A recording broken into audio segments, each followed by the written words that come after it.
Hey everybody, Doug again here with another Whiteboard Wisdom. And today we're going to talk about ZTP, or Zero Touch Provisioning. Now what is Zero Touch Provisioning? Chances are in your organization, if you've never heard of Zero Touch Provisioning, your IT department is preparing every computer for every employee. And so we're going to represent that with a few blocks here. It may include imaging the computer with the right software. It may include provisioning the computer with what the user needs and their actual login accounts. And it may include other things, all part of the provisioning process that you have today. Now, sometimes a misconception would be, with zero-touch provisioning, we're just going to take this nice eraser and say goodbye to all of that, and it just goes away.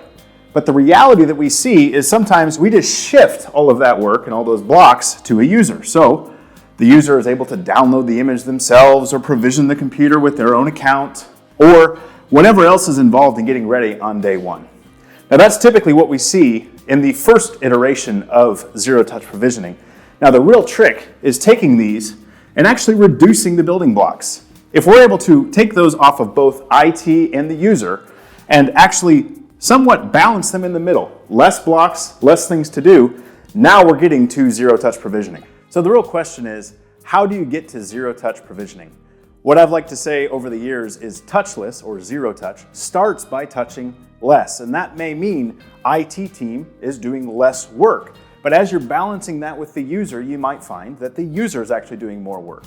It's really just looking at what you're trying to solve. Are you trying to solve for an absolutely incredible user experience where they're logging in on day one and just able to get up and running like that?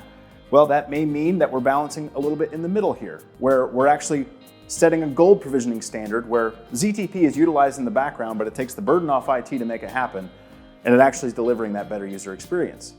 Or are you trying to make it so that the user is able to do full self-service, where they can pull down the image they need, get all the different tools they need themselves, and it just may take a little bit more time up front for them, but IT is able to just drop ship a machine, or in fact, you're able to do that directly from a manufacturer.